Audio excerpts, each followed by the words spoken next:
So to start, I want to thank y'all again for everybody's help with Forever. Forever has been a success so far. People love the record. And I wanted to use this space to kind of talk with y'all. This is the first time like I'm able to kind of get almost all of y'all in a room, technically, digitally.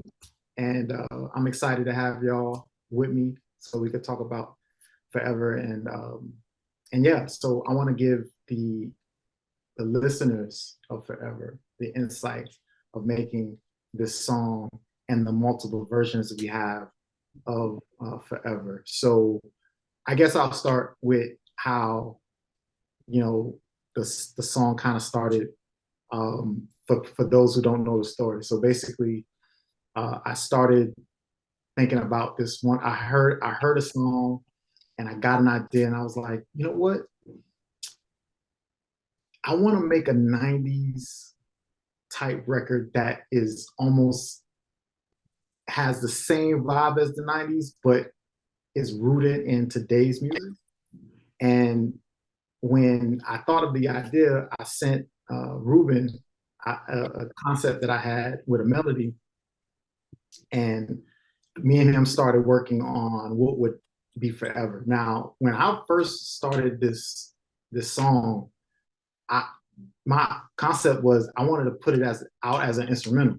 When I was talking with Vegas, I was talking with track runs, I was talking with JB, I was talking with Ruben, and telling them, hey, like, I want to really start working on instrumentals and actually releasing them, like, even if the song isn't done. Because really, my concept was, I sat in the studio with Vegas, and we went through so many songs. There's so many times I sat in the studio with songwriters, and some songs is amazing and they never come out.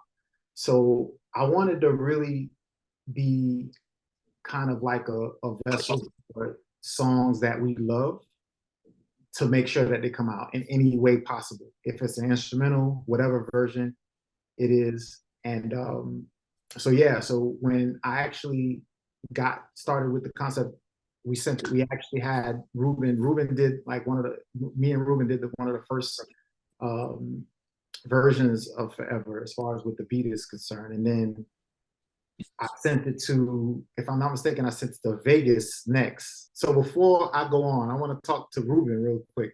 Ruben, do you remember like the first step of Forever, how the bounce, how it was, and how the vibe was? Yeah, you it started with the a voice note actually. Yeah. You're like, yo, I got like this bass line idea. You go, doo, doo, doo, yeah. I was like, okay, yeah, that's a little vibe. That's a vibe. And then before I knew it, you turned around and you had like the bass stems already. And you're like, yo, this is it. And I chopped it up. It was a vibe. That's what's up. So yeah, and then Vegas, do you remember what you did? Because I think when it got in your hands, you gave it a certain bounce. It's like Vegas, for those who don't know, Vegas, like he's worked on so many different, he's worked with so many classic R&B artists, worked with a lot of amazing classic songwriters, like the top songwriters. Yeah. And like your production, like mixed with the Track Burners production, it really kind of gives best of both worlds types of things. It's like everybody brings a lot of their strengths in. And I remember your bounce, the bounce that you actually gave the record. Can you explain that? If you remember. Well, like, I remember when I got it, I'm like, okay, this is incredible. The bass line, like, I'm like, okay, they don't need, why touch the bass line? It's perfect. Like, just, I don't even know what to do. I'm like, what can I do? Like, what? I try to play a little organs, a little stuff, but then I put this thing on it, and it put like this halftime effect on it, and it just, with this extra little, I don't know what parameters, I just messing with the parameters. I'm like, yo, it just changed it into a totally different record. But I didn't want it to be like that the whole way, just to kind of give it that that feel. So it's like, okay, nah, it started with presence from the beginning of the verse. So yeah, it's basically how it came out. And I think it just kept getting better. Everybody's hands that they got into it, just it changed and it got better and it got different and it got better. So for sure. Yeah, I remember sending it to Ruben, and then once we actually had Ruben, once Ruben added the touch to it and Vegas added the touch to it, if I remember correctly, you added a touch to it before I sent it to Danny to kind of get the mix on. I kind of just cleaned it up, if that even really. I know for the original it was really you, Ruben, and Vegas on that one. Like I said, I just made sure everything glued together before it was ready, you know, send it off to the next co-production. Yeah, and when I actually sent it to Danny, so Danny, if you remember, when we was done with it, we had like multiple versions. We had like multiple mixes of it. We went kind of back and forth. I think we went back and forth like twice on it. Yeah. And then we finally had the version. What do you remember about like the original when I was telling you, hey, I want to just drop this as an instrumental? Like, you know, what do you remember about mixing it? I loved it originally. It sounded full. When you told me the story of how so many different people worked on it and put their passion into it, I mean, I got excited, so I wanted to be a part of that. Nice. So then after it was mixed and mastered, I had a master version ready to go. I named it Lessons Learned. And then I was like, you know what? This song is too good. This song is like, it felt, something told me, it was just like, this song is too good for you to just drop as an instrumental at the moment. I think you should think about sending it to some songwriter. So I sent it to a songwriter. I'm not gonna say who it was first, but it was, I don't know if Ruben remembers, but there was like some kind of, it was kind of like some kind of effect that was on it that was kind of throwing this one songwriter off, but then we ended up going back and updating it. It was a small little it was kind of a jumpy type of thing that was happening with the beat. But anyway, I ended up sending it to Curtis. So me and Curtis, we've been following each other. Like we met, what year was it? It was 2018, 2019? What year was it? We originally connected on Twitter, I think. Correct. 2016. Uh-huh. And we didn't really talk until like 2018. We met in LA. Uh-huh. LA, 2018. And then we just, you know, kept in touch over time. And then you were telling me about this track. You're like, yeah, we've been working on the track. And it's like a 90s vibe. You told me the influences of the record. And, you know, I started my writing career in the 90s. I wasn't professional until the early 2000s, but I started like writing, you know, in the studio in the 90s, you know, so I'm very well versed in 90s music and the approach of how to approach a record. And some would consider me an OG at this point. So Vince was telling me about their song. I was like, let me hear. So he sent it to me. I was in LA at the time. And me and ADN, who's the vocalist on the record, I was like, I sent it to him. He's like, what do you think? Because, you know, like, first of all, I'm telling you, the production, the music that I got, I listened to it one time down. I was just caught up in the music. I was just like feeling the vibes, feeling the energy and the emotion of the record. And usually what I do is when I write a song, I don't like to listen to a track too many times because then it takes away the natural inclination of what I would do. Like I'm a freestyler, you know what I'm saying? So what I did was I have two phones like Kevin Gates. I'm just joking. So I have two phones. So I took the one. So once I listened to it one time, I played it again on the track and I just started freestyling. And I freestyled the verse melody, the pre-chorus, and part of the hook. And I remember singing, thoughts run through my mind, visions of you. I remember singing those lyrics and I just mumbled everything else.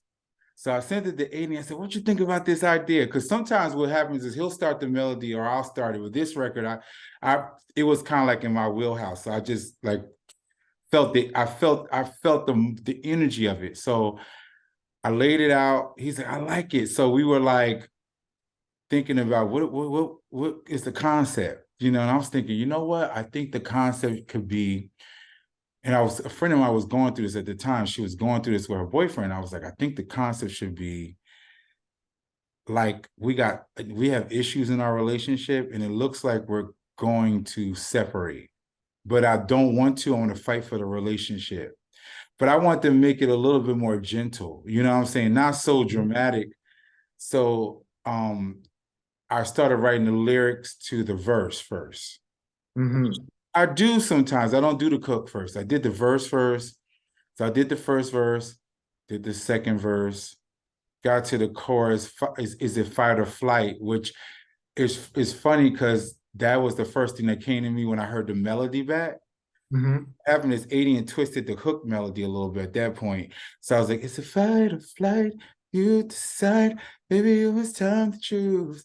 And because 90s hooks were like, they're different from today's hooks. Like today's hooks is like a little bit less information in the hook, but 90s hooks, we call it the body, which is the body of the song. That's where the story climaxes. That's where you get the meat of the story. Like, you know, like whatever the song is talking about in the verses, that's laying the foundation. But once you get to that hook, you're making the point. You're driving the point home. Exactly. But there's a bit of repetition, but there's variation in the lyrics, so you kind of know, okay, now I know what the song is about. Because we were storytellers. Those writers in the 90s and the 80s, they told stories in their songs. It wasn't about like, there was no direct language. It was indirect. It was like, you know, metaphorical, visual, you know what I'm saying? So that track felt romantic to me. It was like the first thing I felt, this is romantic, but I want a little tension in the story. I don't want it to be like, I love you, I love you, I love you. I want it to be, we love each other. There's a little doubt, there's some trust issues, but we're gonna make it through. And so that was like, the topic and the concept was very 90s, but in the lyric, I would still want to make it feel like today. I didn't want to use slang or any verbiage that was from like 1994. I wanted to make it like current. And so once we were like, so me and ADN finished writing the song. And then what we do after that point was once we lay out the sketch of the lyric and the melody, then we go into what we call vocal production arranging mode. So I would give him ideas, and then I call him the genius when it comes to vocal arrangements. And he's a producer in his own right. He just added layers to the harmonies that were just like, that opened the record up, because we wanted the record to spread. As the chorus was started, by the end of that chorus, we want the notes to spread out. You know what I'm saying? So in that section and also in the bridge, we wanted there's little elements of vocal elements underneath that are like beds to the main melody. So when you kind of hear it, it makes the track even feel bigger. And it's as if you took like a string section and you added to it, but it's invoked with vocals, vocal pads, we call it. So that was how it started. But initially when me and Vince spoke about the record, he was very clear. He's like, I want to have the essence of the 90s, culture, the feel, and I wanted to tell a story, which is easy for me because that's how I write anyway. And so I absorbed that when we were really writing the song, because I wanted to be something that was palpable, that related to any kind of relationship, you know. So it could be, you know, and it's funny because when we released the record, a lot of response that I got responses from people from Korea, from Holland, from Scandinavia. They're like, yo, this is so good. This is so nice. It's so refreshing. Like to hear a song that you can relate to, that's not like you can play for any age group. Like one person said, I can play this for my kids. And like this, it made me feel like I was back in, you know, when I was younger, but it feels fresh. So we've achieved our goal, you know? Yeah. And you know what's crazy is that when I hear everybody give me feedback, just like how you said, everybody gives me the feedback of what we envision. And it's very rare that, because sometimes you land it, but everybody doesn't hear the same thing, but it's almost like nearly everybody that hears this record hears the same thing that we wanted, and it's a blessing. That's kind of why I really believe in this record so much. So Curtis explained the story of how, like, what happened when I first sent him the record. So what I want to do is I want to ask you what, as far as what your thought process was when you first heard the record, and what your approach was writing the record, as far as like co-writing the record with Curtis and so forth. Okay. Well, when I first heard it, I was definitely like, Curtis had already kind of like, you and Curtis had already kind of worked on it a little bit and kind of like gotten a vibe.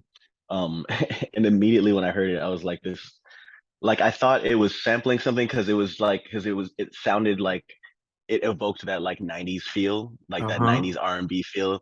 And I was like, I feel like this is like something already. And he was like, yeah, we just kind of cooked this up or whatever. And he was like, I want you to, take it and, add to it and, edit and do your magic and stuff like that. And I was like, I remember being really excited to work on it because I was like, I've been wanting to do something really R&B and like really like throwbacky like this for a really long time. And I've been telling Curtis about that as well. And like me, like stylistically, like I just exude like R&B type stuff. So I love doing all the lush harmonies and all the like, the runs and all the, the fancy cute little stuff. So I was excited. I was really excited. I couldn't wait to get to work on it. And then he was like, yeah, so just do whatever you feel.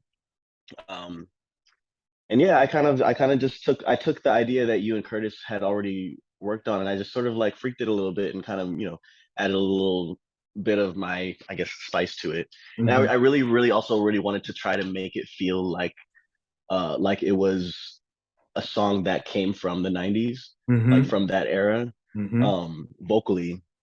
So the harmonies and all that stuff, I was like, we got to really, got to make this lush, and we got to make this like really thick and just kind of like, I wanted people to listen to it and for their ears to perk up and be like, oh, like I haven't heard that in a while. Like, what is that? Like, that's crazy. Like that type of, that type of feeling. So, gotcha. And I think we achieved that. So we did. And I was explaining before that I was saying how when I get feedback on a record, everybody says the same thing. They love the record, of course, and then they say how it sounds like a record from the 90s. I don't even have to say it, but they say, hey, like, this sounds like a 90s record.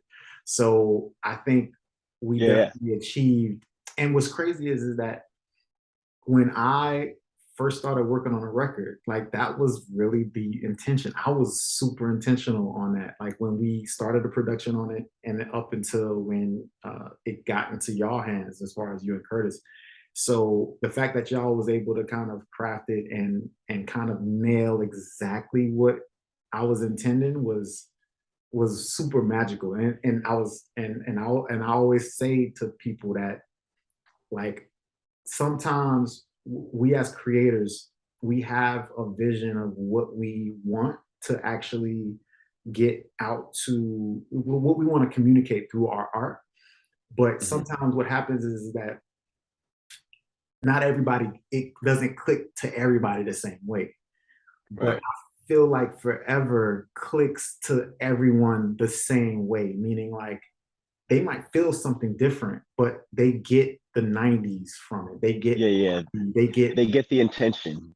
Exactly. Yeah, and I think that's what is like what makes it such a successful song, in my opinion. Also, too, like another, I think what's really special about it too is that it evokes that 90s feel without feeling exactly like we just like took a 90s song and just redid it. Like you're production wise, like you guys are using like some more current sounds, and like we're kind of like we're meshing like the eras together, like our current day sound with that 90s sound, and it just works. Exactly. It's smooth. Exactly. Yeah, man. And you nailed it. It's like we definitely had, as far as like that, it's almost like the 90s crashing into current R&B. Yeah. And that's what really makes it something that's fresh and new, and as far as on that end. So I want you to tell me about the recording process, like, because we mentioned how your vocals are almost like a part of the production, because if you listen to just the acapella, there's so many things and nuances that you hear in the record that sounds like a part of the beat. Like, you know what I'm saying? Like, so tell me about like, the process of recording it. Like, you know, how long did it take you? Or, you know, just give me a little bit background of the recording process. Yeah, sure. It's that's my favorite part, honestly, because you know, I love to just sort of like, I feel like my voice is kind of like that's my instrument, like that I play fluently. And so like when I record vocals, like obviously we're talking about, you know, we wanted the lush backgrounds and stuff, so it's just stacking lots and lots of harmonies. Like you got like I like to throw in ear candy, and like ear candy is just like a ah, or like la la la la la, and just kind of like throw it into the background and kind of gives like texture to the track, and it kind of adds like certain things that like just certain fun things that your ear can catch on to in different listens. Like I really appreciate songs that I can listen back multiple times and just catch new things here and there, or like I can listen on a different sound system and I can catch like a completely like new background that I just didn't hear before. So a lot of the stuff that I do when I recorded Forever is was just a lot of ear candy. In addition to the lush backgrounds and all that stuff. And I think it all just kind of comes together, and it feels like you said, when the acapella plays, it feels kind of like its own track. And then it just complements everything that you guys did over the production when you add everything together. Yeah, man. And what's crazy is that like I'm super intentional about now releasing, you know, instrumentals and acapellas with all of the singles that I put out now, as far as when we talk about specifically like Vincent Valholla Empire. But it's like when a lot of times when I play back Forever, I always come back to the acapella too, because it's just like I love hearing it. So it's super dope. You really nailed it, man. Like you nailed. Thank you. That's nice to know. Yeah. Yeah. Nah, and it's great because it gives us these multiple avenues to, you know, let people listen to the song. You know. Yeah. People can experience it through different ways. Exactly. And I want to talk to you about the bridge, because the bridge it's like, it reminds me of a bridge that, because a lot of songs that are popular now like don't have bridges. Like, you know, a lot of the songs that come out now, that, you know, they don't have bridges. But like, explain the bridge to me, like, because it's almost like it. And what's crazy is that it's a marriage of how like the beat kind of goes, as far as like this. So to explain to me the process of, I won't even say the process, but just explain to me what your take is on the bridge. Yeah, the bridge, like we just wanted something that was gonna be like, that was gonna take the song like to its final frontier, basically. Like this is the last chorus. Like we kind of, and you know, like a bridge is supposed to be, it's generally like something that's a little different from the rest of the song. But like I at that point in the song, I felt like it was like the momentum was just like, it was building up and building up and building up, and I just kind of wanted like a final like explosion of energy into that last chorus. And I think what happened was I ended up stacking like so many like different harmonies and just like crazy things in the background that just sort of like built that feeling. And then in addition to that too, like the melody that we were trying to come up with, we still wanted it to keep that 90s feel. So it's like thinking like Boys to Men type stuff, where they're just, this is the part of the song where they're just singing their heart out, and they're just kind of like, you know, giving you all the runs and all the like the crazy extra stuff, like all the extra stuff that you know that we love about 90s R&B. That's where that goes. Yeah, man. And then it works out, because like that final chorus just feels like so big, and you know. Yeah, and it was crazy. It was crazy is that like I was also explaining to the fellas too. There's a part in that the part that that I love is there's a part that we actually, I don't know if you noticed, but what happened was there was a mistake that happened where Danny, which engineered the record, he had like a pad that was too loud. And I don't know if you were, it's a part where, and it happens in um, the second verse, Oh, I think I remember you. I think I remember you talking about this. Yeah, yeah. and I think we were. I remember us discussing this. Yeah, yeah. When yes, we were yes, making we the were, song, we did, you yeah, were we like, did, we're gonna lean into that. Yeah, yeah, yeah. And when I heard it back, it almost like it was one of those perfect mistakes. It's just like when I hear it back, it's just like I said, like I've heard the record like hundreds of times, but hearing it and hearing that part again, it's just like it's just amazing. I really, like I said, like that everything just happens so perfectly with it. So speaking of just different parts of the record, like now speaking of the remixes, what's one thing that you want to like? Is there anything, because we've as you know, we're doing more remixes, but what's one area that you want to tackle as far as like it could be genre, it could be what's one area that you would like to see forever go in as far as genre wise, as far as Okay, interesting. You know what? Like, I'm the type of person that's gonna like take it just completely like left of wherever it originated from. Like if it was like, for example, like if it's like rock, let's make it like something that's just like, I don't know, like atmospheric, like no, there's no chords or anything, like something like that. So with forever, maybe like a folk remix or something like that.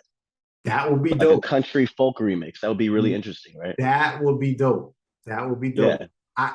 We got JB, we've been working on a drill remix for the longest.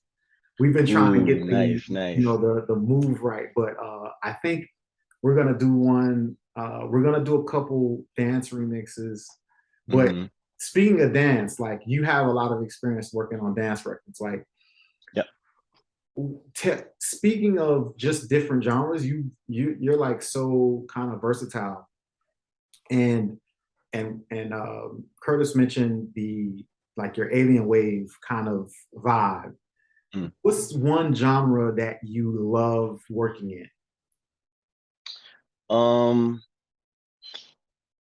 mean, I love working in, I mean, aside from my usual genres, which is like R&B, pop, K-pop stuff. I really like electronic stuff, just in general, because I'm very fascinated by electronic instruments and electronic like synths and just like, just that. I'm a big I'm a 90s kid. Like I was born in the 90s, but like I'm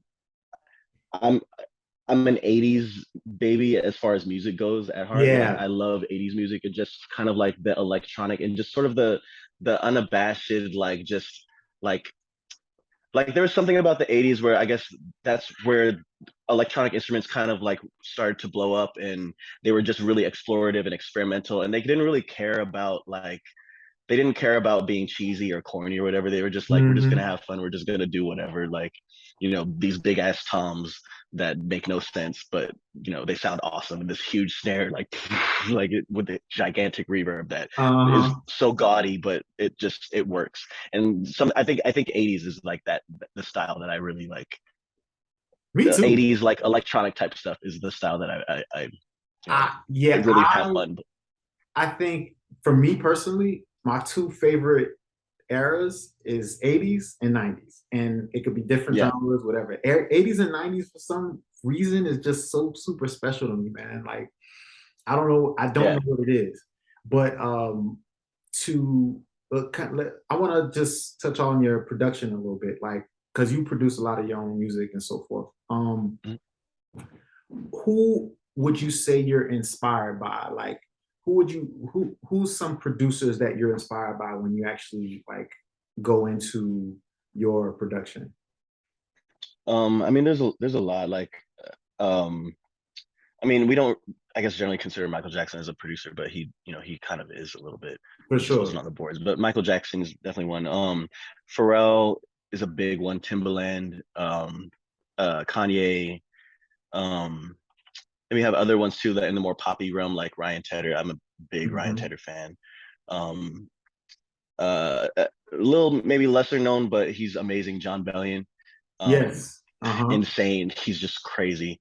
But yeah, I really love, I'm a big experimental type person. I really like weird sounds and kind of like, stuff that's like distorted and whatnot. So and like lots of bass and lush harmonies and stuff. So all of those producers kind of evoke that in their own way. For sure, for sure. And you guys, you and ADN really like. I gotta give credit to ADN because, like, funny because like I said, he's young. So of course he was born in the 90s. So he's a sponge. So we talked about. So what we do before we record a song is we talk about the intention.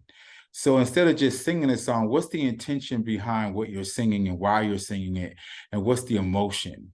So we discussed it, and then he poured into that record, and he kept the softness of it, but the intensity was there. And then all those additional elements, those vocal elements that he's so magical at adding, he added, which heightened the emotion even more. And after we were finished, and then when I listened to it, before I sent it back, I was just like, oh man, I say, this is really a great record. This is the kind of records that I wanted to do when I started writing songs. So those early songs, and I was young, I was like, I didn't know how to, like, I was just an apprentice. I didn't really know how to put a record together. But then listening to this song, I'm like, it kind of took me back to my youth where I would listen to songs from like Shy and Silk and Mint Condition and, Tevin Campbell and Babyface and all those artists and, Tony, and you felt the energy and the essence of the record. Even if you didn't know all the words, the melody, there was the music, you felt it after you listened to it. And that's to me success. That's the achievement of a great record when you feel that. And then with the remixes that were done, which we'll get to with the incredible, Ruben, Pyramids, and Daniel, Stay Looking Out. It was reimagined, and it took it to a whole nother universe mentally and sonically to me. So I'm actually reliving it again through these remixes, which we'll get into. Oh man, it's like, again, it was almost like it was a perfect pairing from the original. Like you in Vegas and Ruben and the track runners, the team, y'all really did y'all thing with that original version. I think, to be honest with you could have released the instrumental and we would have been good. But I'm just glad that you were able to marry the song with the production as well, the music production. I appreciate you. I appreciate that. And like I said, it's like, and when I remember when we were going to master, we were mixing it and we got a great mix. And just like and going back to what you were saying about about ADN's vocals and the stuff that he put in it, almost like it was like a string section. Like if you hear the acapella of it, it was like hearing like instruments that we could have added, you know what I'm saying? So it was definitely one of those situations, because mixing it, I was like, you know what? Like we gotta put out the acapella, we gotta put out the instrumental version. And I made it my goal to, whenever I release a record, that we're gonna stick to that. We're gonna release the acapella, we're gonna release the instrumental, and do it like how it used to be done. Like obviously it's still done now, but it's done less than it was in the past. Yeah. So with the master, like a lot of people might realize that there's a pop mix now, but originally we had a version and then we sent it to Sterling Sound. Chris Gerringer. Yeah. And Curtis, it was your idea to put out a pop version of it, because like I know Chris because I worked with Chris before. He mastered my Joss Stone record and my Rihanna record, and I know that's crazy. Which we talked about in the DMs. That's just crazy. And so I'm familiar with his work, and he's a perfectionist. He's a master mixer. But I know that with 90s records too, and I think he created a very commercial. His master makes it it adds that commercial sheen to it. Yes. Exactly. But Daniel, the master you did had also had like a grittiness to it. Yes, And exactly. so it covered the whole urban element into it. And you can tell, like, with Daniel, like, you shocked me because I didn't even know you produced, but I felt like you put a certain energy into it. You know what I mean? So I think both versions are incredible. Yes, sure, And Chris is legendary, like he killed it. And Daniel, you killed it. I think everybody who worked on this record added elements that just added to the totality. That's why I believe that this record can have a long shelf life, and we just need to keep having the conversation over a long period of time so people can become more aware of the record. Exactly. But it's something where I mean, I got a compliment from somebody who don't really ever give me compliments on nothing I do. Wow. I knew we did something. I was like, yo, you actually said something about a record. And he was like, yo, this record fire, like, oh my gosh, like, you just stay on this record, don't give up on it.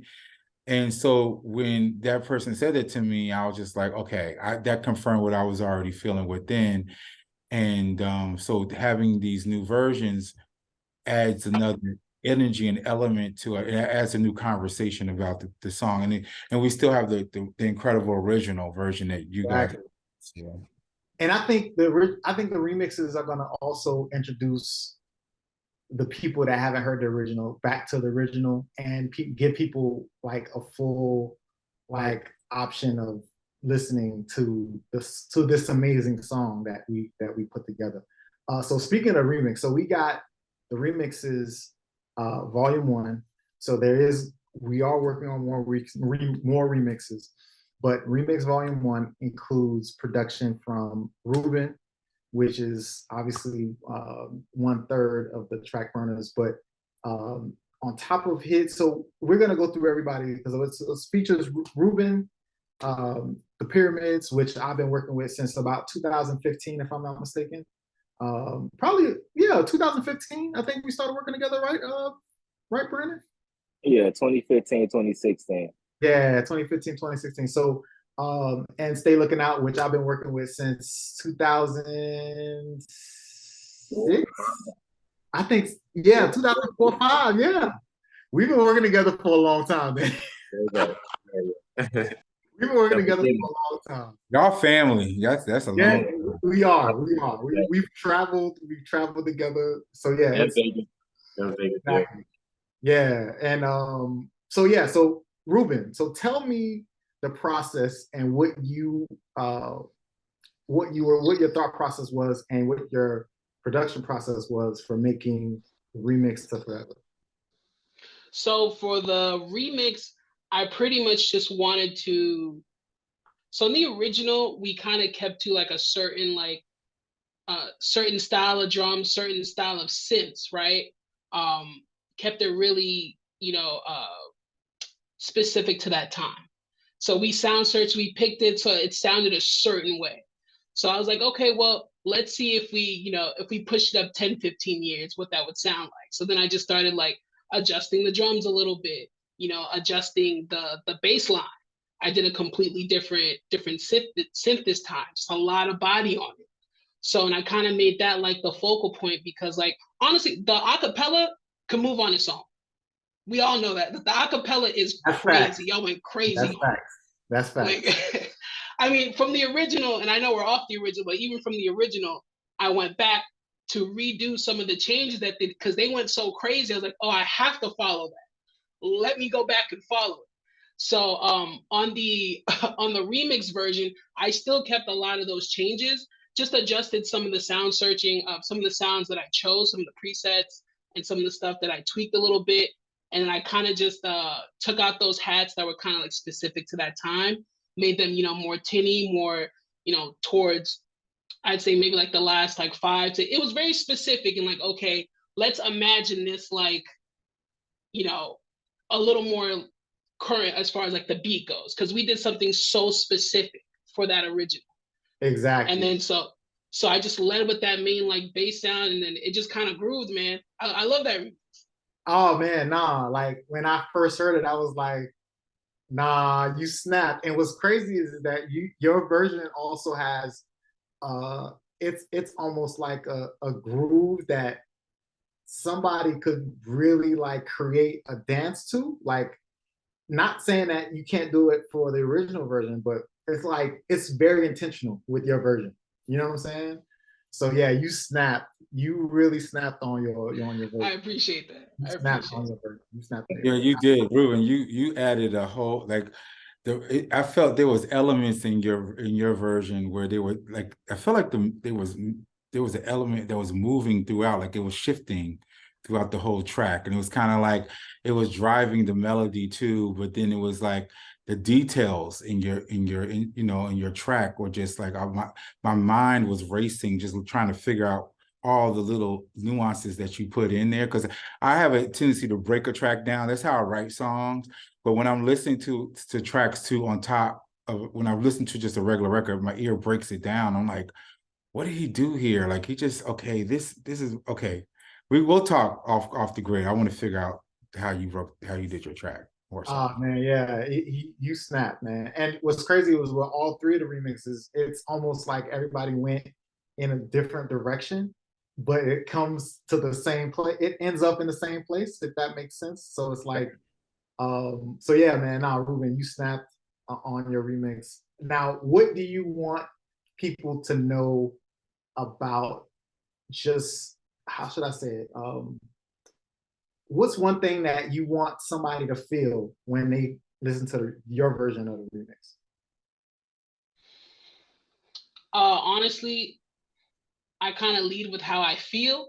So like, when I play, I lead with that. So I just hope like when you hear the record, like when you hear that beat, you just feel that groove. Cause that's really what it is. Since they're floating like with the melody and everything, I'm just there to back it up. And I just want you to feel that groove. Nice. So, I mean, I feel like they will. So mission accomplished. Definitely mission accomplished. Now, so pyramids. So so as far as on your end, like, what would you say you make more hip hop or R&B records? Well, the past 2 years, I've been trying to get into my R&B bag with a couple artists, but it's like something about that ADN vocal. It's perfect. It was like, what can I do with this? And you already know like how we feel about the Babyface soundtracks, the Boomerang soundtrack, the Wait Until Excel soundtrack. So when I got my hand on them vocals, it was just like, all right, well, let's see if I could do a little Babyface action going on. And I started with the ambient sounds first. I'm like, all right, I know I usually start with samples, but I'm trying to figure out what can I put in the back of these perfect vocals to keep it ambient. And once I figured that part out, it was just about those lows, those drums, giving it that bedroom bounce. Yeah. And tell me what was because there's a part at the end. Well, you use it throughout the track, but there's a part at the end where it's a sound you use, man. It's the flutes that you put in the end. You remember that? Yeah. So tell me, like, did you put that first, or did you put that? I won't say first, but did you put that? Like, what part of your production process did you add those flutes? Like I said, that was a part of me building everything around the acapella, and then I just stripped it down. But I knew that I couldn't give all of that at the high points of the song. I'm like, all right, well, at the end, you might as well take them home and then just groove it out. And yeah, once he got done singing, I was like, all right, it's time for the rest of the beat to come out. That's what's up. Nah, like, I think what you did was exactly what you wanted to happen with pairing the acapella to the production and the it has very much a hall ambient, like just like how Curtis was saying, like, very serene type vibe. So it's funny that Curtis, you mentioned the ocean, and when you put the promo video up, you use the ocean. You use a lot of ocean clips with it, so that definitely came together dope. So as far as with this with this production? Because to be honest with you, you like you're diverse, like as far as like the type of stuff that you work on. Like this particular song here, like how would you say, is there any other songs that you've done in the past that kind of helped you kind of inform, or even songs that even motivated you to kind of like go in the direction you did with this songs that I did? Yeah, so either songs that you did or songs that you've heard that kind of. Yeah, that I could go back. Like when I said I was starting to try to do R&B, I remember we had the record Saki when I first got with Valholla. And as you can see from there to now, it was just like chipping away at it. I did some work with a couple artists down here, but like that ADN vocal, like you don't get those vocals every day. So I had to meet the vocals, like it wasn't time to play. So yeah, I just got into a different bag, and yeah, that's it. I just wanted to be Babyface a little bit. Hey, you nailed it. You nailed it, man. And again, I really appreciate your help on this, man. And so, Danny, your remix of, you have two remixes, but the one that people are going to hear is the remix because it was inspired by something. But I'll let you tell me what inspired your version of Forever. So it's basically, my remix is more like a DJ remix, whereas I took it, pitched it up and down. So I went up like 6 or down like 6 or something, and just reshuffled everything, kind of. But I added a couple original elements, but it's mainly just the original screwed and DJ'd up.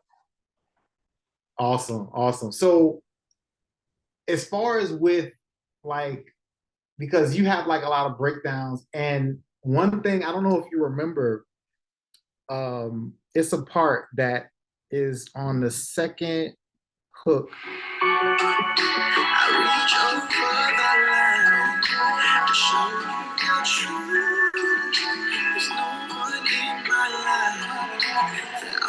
So that part, the part that you use pads that we had in the original version, right? But you actually had it to a Hall effect. Tell me what kind of made you do it? Like, what made you do it that way? So now, we got stems, right? Like AI can stem anything out. So even though I had the original, I put it through the stem thing, like the Kanye stem separator. And then I used those to kind of rearrange it. So actually, yeah, I did like harmonize some stuff. Like I left some stuff at the same pitch, and then I pitched down like 5 to keep it in key, kind of to harmonize, to like blend well. So yeah, I forgot that. Yeah, so I used some stems. That's what, because when I heard it, I was like, because one of my favorite parts of the beat is the original song is the pads.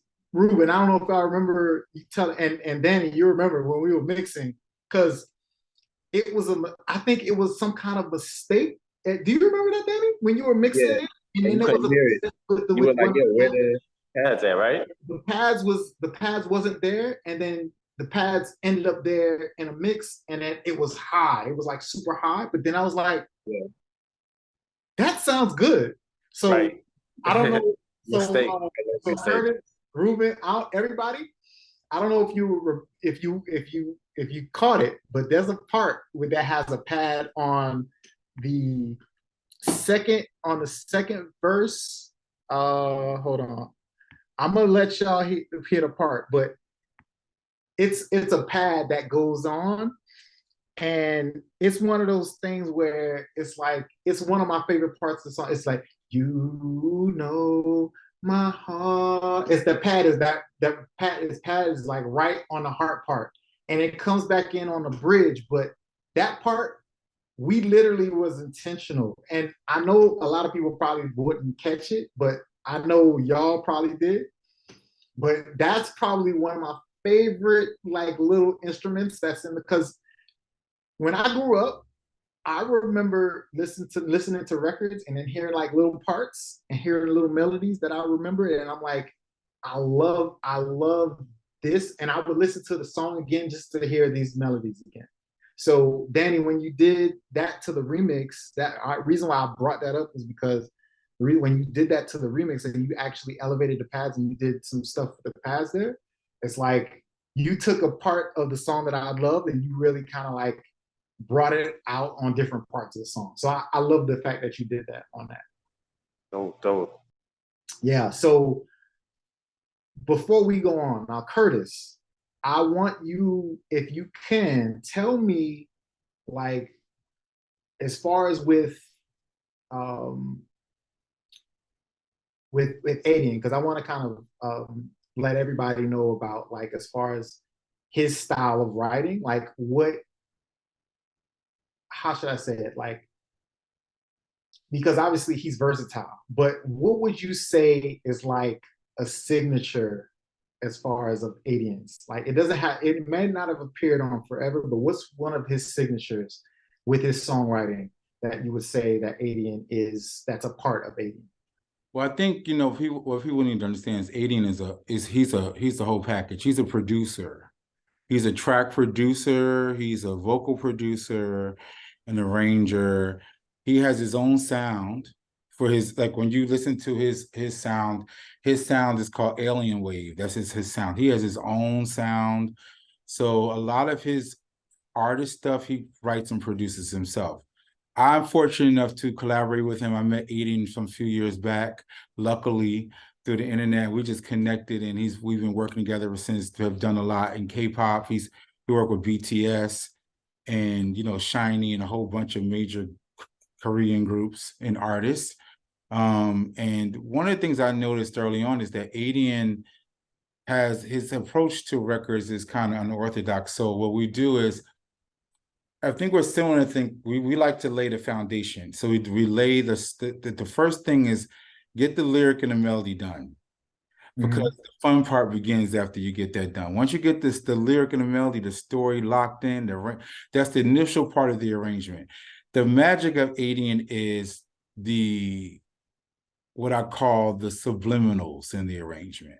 So just to give you the backtrack, so when we do a lot of K-pop records, they actually, when you're doing transitions, we tend to change the melody, change the timing, change, different elements. And that can happen through, just like you said, we do different rhythms. We'll add vocal parts that will lift up the record from the middle to the second half. So the record is always building. So there's always new elements. So his magic is the ability to add these subliminal elements that you wouldn't think of. And it's funny because Pyramid said Babyface, and Babyface is a major influence of mine. So is Jimmy Jam, Terry Lewis. And if you listen to their work in how they arrange harmonies and melodies, there were all these little parts, like notes that shouldn't go together, that went together, that was supposed to rub, that they somehow managed to work. That's what we attempt to do, and ADN just keeps pressing the envelope. Like, there's actually more vocal parts that we had in Forever, but it was just pressing the gills a little bit too much, so we had to pull it back just a teeny bit, because you want the thing about 90s music, and even today's music, the thread is there's an element of simplicity. Because you want the listener to be able to feel like they can sing the record too. You don't want to make it so esoteric and so complex where it's just like, okay, my ears are happy and I'm getting ear candy, but I can't catch this melody, I can't sing it. So, and also too, I think his tone is very commercial and engaging, and I believe that that's his natural gift, the tone. So he knows how to place the tone. Within Forever, he's singing in his higher chamber of his vocal. He actually has a lot of range. He can sing low, he can sing high, he can rap. People don't know that he raps as well. I need to hear. He can do melodic rap. He can rap. We do it in the K-pop stuff. So the rhythm is very important, and timing is very important to him. So we're very intentional about the phrasing and the feeling of the phrasing and the feeling of the melody and how it shifts throughout the record. And like, my favorite part of Forever is when we did the bridge. When we worked on that bridge, I wanted to feel like, okay, cool. the language and the information is there. We said what we had to say, but the bridge is now the capsize of everything. Like, I'm pouring my heart out. This is what it is. And then, so now when the chorus comes back, it's the finale. Okay, that's it. We said everything we had to say. Exactly. But for ADN, he has various styles. So I think he's a great rhythmic producer. He can do a mean ballad. He can do a pop ballad. He can do a pop urban ballad. He can do an R&B ballad. He can do a hip hop record. He can do hooks. I'm waiting for somebody to come asking for some hip hop hooks. He can kill some hooks. I just think his tone is the centerpiece. I think, as a producer, which I think people don't really know, he's exceptional as understanding how to sonically pull everything together. Yes. So that it has life and vitality. So when you listen to the record, you're like, oh, okay. So like when you're hearing the acapella, you're like, oh, I didn't even know that was there. Yeah. That's his intention. His intention is to like surprise you, like, oh, I didn't hear that in the regular version. And so what you, Ruben, the track burners in Vegas initially did was in the track help give us the inspiration and the drive to do what we did, but then with Stay Looking Out and Pyramids and with Ruben, what you guys did, the remix, you took it to 3 different directions that added new information to the song. So now it's like the song has different iterations that make you go, wow, I feel, well, the song is saying this, but I feel a different emotion with this version than I do with this other version. So that's the beauty of music. But I hope I answered your question, but that's pretty much it. You did. And it's funny that this is the first record that we've done together, because we've been trying to work together for a while. Right. And it's funny that this is the first record that we've done and it came out so well. Like, again, like this is one of my favorite records I've ever been a part of. And it's not just because I'm like, I like helped start it or whatever the case. It's because like the record is that good. Like, so I'm super happy that y'all were able to be a part of it. And it's like, this is definitely a part of, like, this song itself is a part of my legacy now. And it's definitely, I'm super happy that I got to share it with y'all. You know what I'm saying? And you guys, and I could not have gotten this record done without y'all.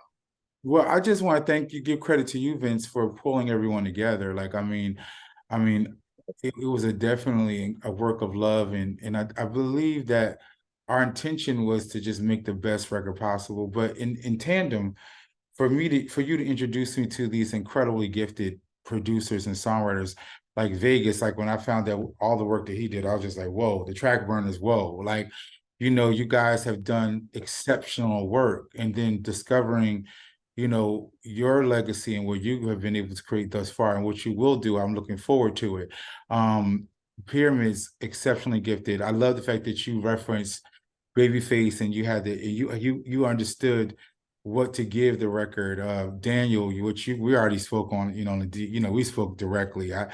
You shocked me, from the way you mixed the record with love and you mastered it, and to the remix that you did. I can tell that you really, put your back into it. So for me, it's just forging these new relationships, these creative relationships, which could take us to new places for new future work. So for that, and as an OG, quote unquote, as I'm called from time to time, it's just great to see the next generation be so fire. You know what I'm saying? Like, you guys are you're the next legends in the game. Like, I can see that you're going to do even more exceptional work in the future. So just to be able to witness in real time it's a true honor. So thank you.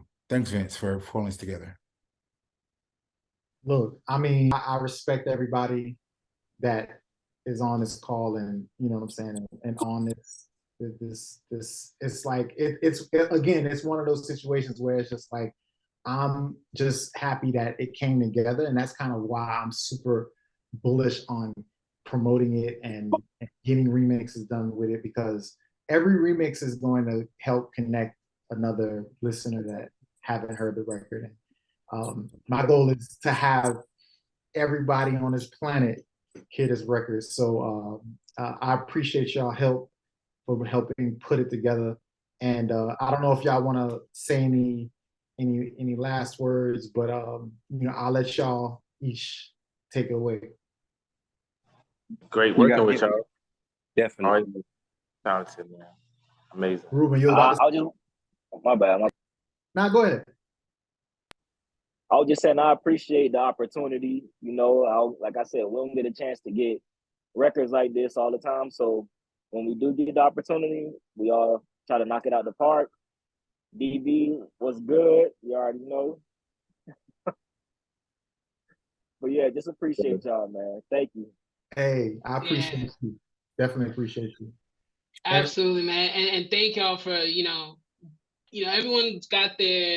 everyone's inspired me, man. Like everyone's done something to inspire me, bro. And that's like the big takeaway. Like when you do something creatively, you want to walk away from it feeling like, ooh, okay, I gotta do another. Let's do another. This was big. This felt big. And man, I appreciate y'all giving that to me. For real. Hey, once again, man, I appreciate it. I don't know, is Vegas still on? Can Vegas, you guys hear me? I can hear you now. Yep. Forgive me. I'm mid-transaction. No, First and foremost, it was just a great vibe. Like I tell you, when I heard that bass line, I'm like, okay, I don't know what to do. Why they need me? This shit is amazing. Swear to God. I didn't know what to do. It took me a minute. Vegas, I want to tell everybody something really quick before I sorry to interrupt you. But Vegas does not like much. So for him to say that is very much a compliment. What does that mean? I don't know. Meaning like there's a lot of stuff that like if you don't like something, you're gonna say it. Like it. Yeah, I ain't fucking with it. Sorry. Yeah. If you don't like it, and I'd rather it like that because let's get to the things we like and the things we love. Let's not no fillers. It's just life with fillers is no life. You know what I'm saying? Hey, I love it. But keep going. Keep going. I keep going. But the bass line itself was crazy. So I just wanted to do something. So I've been big on the halftime, but like what what I use is like something that people don't use. It's a simple plugin, but just the texture that it gives and the feel with just a little EQ vibe. I'm like, yo, just as the verse comes in, it changed the whole dynamics of the feel. It was like a great introduction to start the story, and then from there, whatever has happened is a go. And that part for me was like, yeah. They all looking at me like I'm crazy. But the remix is coming, guys. So y'all heard it here first. So Vegas. Oh, I'm scared, Vegas. I'm scared. We going to Africa. That's all. I ain't gonna even hold. We're Afro beating this thing. Okay, come on. We now we ain't even Afro beaters. We piano. I'm a piano in it. We taking it. We beating piano version. Oh, hey, I'm waiting. It's gonna be a vibe. It's gonna be a vibe. But still, at the same time, I would still love to do the vibe and then still send it to you guys because remix on remixes. Yeah. Let's go. Cause you know what? Okay, so this is what we'll do. When you finish your remix, we'll put it out immediately. We'll probably add it as like in addition to probably volume 1. And depending on time, we might put it on volume 2, whatever. But it's coming. So I'm happy that everybody knows that it's coming. I can't wait to hear what you do to it. Me neither. I listen, this whole like I'm gonna actually need everybody's help because we about to embark on another journey. But the sound is like, it's where the drums come from. You know what I'm saying? So we taking it home. It's gonna be a vibe. Let's get it. And again, Vegas, I really appreciate you being a part of this record with all of the work that we've done in the past. Come up to now, like it's definitely appreciated, and I'm happy that we get to work together after all these years and continue to work. So I'm happy, and I'm happy. So yeah, thank you for the opportunity. Thank you for coming to me, and thank you for just letting me, vibe with the fellas and really create some vibes. DB, feel me, Curtis, Ruben. The honor. Thank you. And everybody that you see here is, you know, and there's obviously a few that isn't, but you know, everybody's really a part of this record. Like, this isn't my record. This isn't one person's record. This is our record, and I'm just happy that I get to work with people that I'm both fans of, that I respect, because I'm a fan of all of y'all. And I became, after hearing ADN for the first time, I became a fan of his, and I continue to root for him, and I can't wait for him to release, like, to hear some of the stuff that he has coming. Oh, you can, the stuff he got coming. Y'all not ready for the stuff that he got. I'm looking forward to working with you and ADN again, and I'm looking forward to working with everybody. Obviously. Oh yeah, me too. All you guys are great. Like Pyramid, man, so glad to discover you through Vince. Ruben, you already know. I mean, you on Track Runners, whatever. It's whatever. Daniel shocked me. We gonna talk about that later. Vegas, much respect to you. You know all the things that you've done, and you as well. You as well. We already know what you've done, and hopefully we get to work together again. But sure. I'm just telling you, I have mad respect for everyone that touched on this record, every single one of you guys. So thank you for thank you. What it was, a moment though. So thank you for very much. I appreciate you. And again, for anybody that's watching, Forever is out now. Forever, the remixes, Volume 1 is out now. And these brilliant musicians, and please make sure y'all follow ADN, follow everybody that's here. And again, thank you so much for taking this journey with us. And yeah, Forever out now. Let's go.